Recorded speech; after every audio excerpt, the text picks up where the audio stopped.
Ela nasceu em Rio Negro, no estado do Paraná, e cresceu na cidade de São Paulo. O pai dela era português e a mãe alemã. E ela, na vida adulta, se muda para a Alemanha, para a cidade de Hamburgo. E por ser poliglota, ela consegue um trabalho no consulado brasileiro como chefe do departamento de passaportes. A vida dela começa a mudar no ano de 1938, quando o governo de Getúlio Vargas tira a circular secreta 1127. Esse é um documento para as embaixadas e consulados brasileiros pelo mundo de não permitir vistos e entrada a judeus no Brasil. Agora, como ela saberia quem é judeu e quem não era? Na Alemanha, nessa época, toda a documentação judaica tinha carimbado um J vermelho. E com esse J vermelho nos documentos era praticamente impossível de um judeu conseguir fugir e escapar da Alemanha, já que nessa época a maior parte dos países ou proibiam a entrada de judeus ou realmente limitavam com cotas. Mas Aracy decidiu desacatar as ordens dessa circular e ela seguiu preparando documentos que permitiam judeus imigrarem até o Brasil. E ela não colocava o J vermelho na documentação, e nesses papéis sem o J, ela colocava ao embaixador assinar, e assim ela salva judeus e eles podem ir para o Brasil.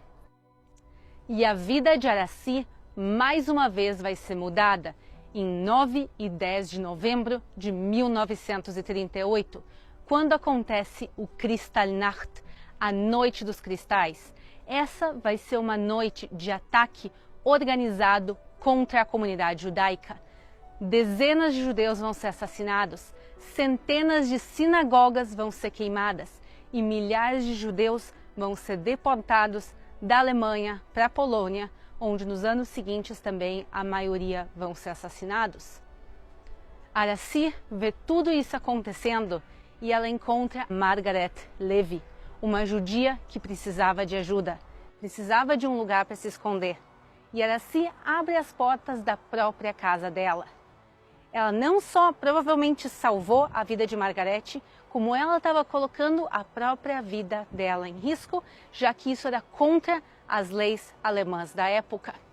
Mais tarde, ela vai pegar inclusive Margaret, a sua família e outros judeus e ajudar eles a conseguirem visto para o Brasil, colocar eles num navio e também ajudar eles com mantimentos e provisões para essa viagem. Quer dizer, Aracy vai um passo a mais. Não só ela ajuda os judeus com a documentação, como ela ajuda eles com tudo o que eles precisavam para embarcar para o Brasil. E a Aracy ganha o apelido do Anjo de Hamburgo por tudo que ela estava fazendo pela comunidade judaica. Eles sabiam que ela era um porto seguro que podia ajudar eles a chegarem ao Brasil. E em 1940, ela se casa com João Guimarães Rosa, o escritor que a gente conhece também, que naquele momento ele era o cônsul. Mas a vida do casal vai mudar mais uma vez no ano de 1942. Em 1942, o Brasil vai cortar relações diplomáticas com a Alemanha e vai começar a apoiar os aliados na Segunda Guerra Mundial. E por isso, Aracy vai se encontrar agora em território inimigo. E por isso, ela e o marido vão ficar sob custódia alemã e vão ser proibidos de voltar ao Brasil por 4 meses, quando eles finalmente vão ser trocados por diplomatas alemães. Depois que eles voltam ao Brasil, João Guimarães Rosa começa a escrever os seus livros e se torna o escritor tão amado e querido que a gente conhece. Mas Aracy, ela não vai contar a história dela, tudo que ela fez para salvar tantas pessoas durante o Holocausto. E por isso, a gente vai conhecer a história dela somente através dos relatos dos sobreviventes. A gente conhece relatos de algumas dezenas de sobreviventes salvos pela Aracy, mas talvez o número seja inclusive muito maior, chegando à casa das centenas.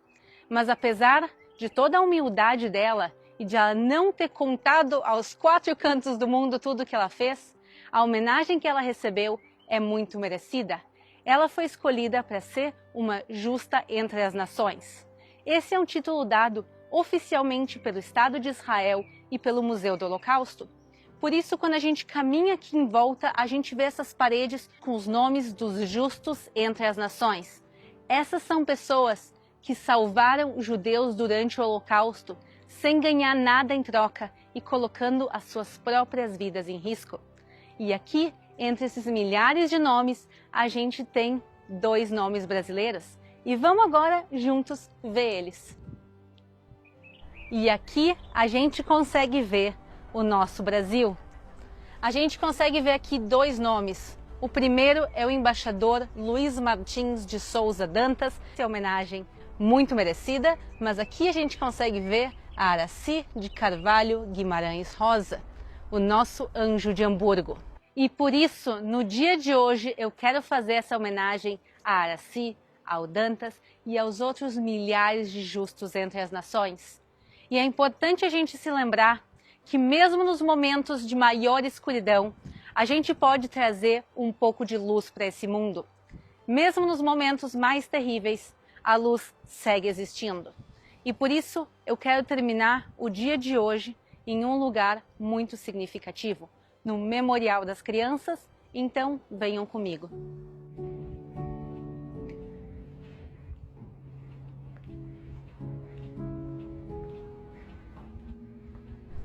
Agora a gente vai entrar no Memorial das Crianças. Esse é um memorial muito simples, mas ao mesmo tempo muito significativo. O memorial, dentro dele, tem somente uma vela e um jogo de espelhos que criam milhares e milhões de luzes.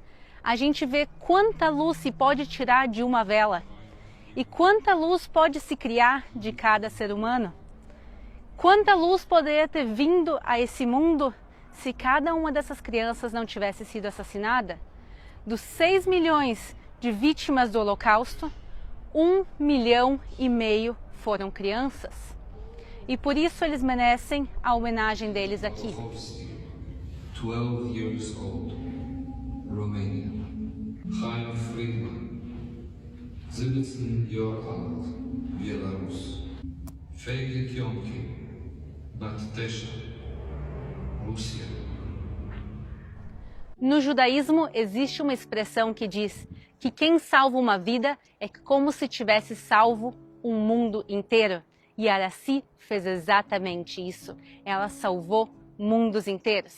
A Aracy faleceu no Brasil em 2011 com 102 anos de idade e por isso essa homenagem tão merecida a ela hoje.